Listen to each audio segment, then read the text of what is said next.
For people across the country, federal student loan payments start back up on Monday, tomorrow. But not all student loans are affected. Our Evan Lasik spoke with a student loan advisor about who will be impacted and what those repayments will look like. For the last 5 years, defaulted federal student loans have been kept on the back burners until this week. The Department of Education announced in April that loan repayments will resume on some, but not all federal loans. These are people that would have been in default pre-COVID.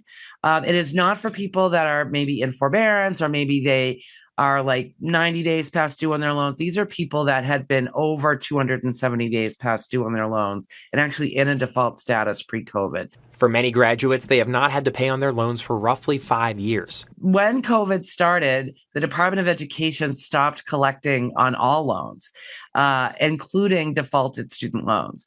And then in the fall of 2023, they resumed billing borrowers that weren't in default.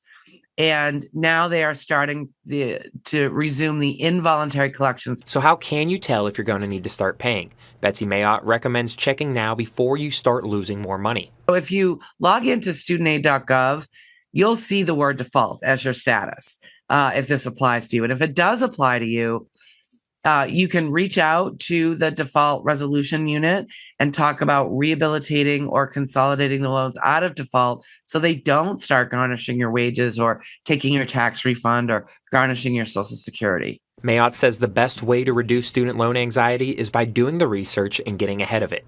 This is the most chaotic time in the history of student loan policy in my career, and I've been doing this since the dinosaurs roamed.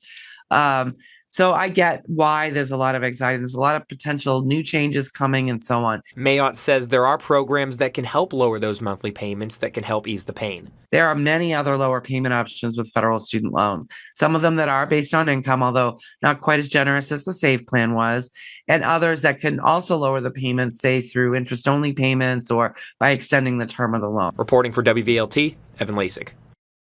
The SAVE program is being argued in court, but Mayotte says it is trending towards being discontinued. We have a list of resources with federal student loans. You can check inside your WVLT News app.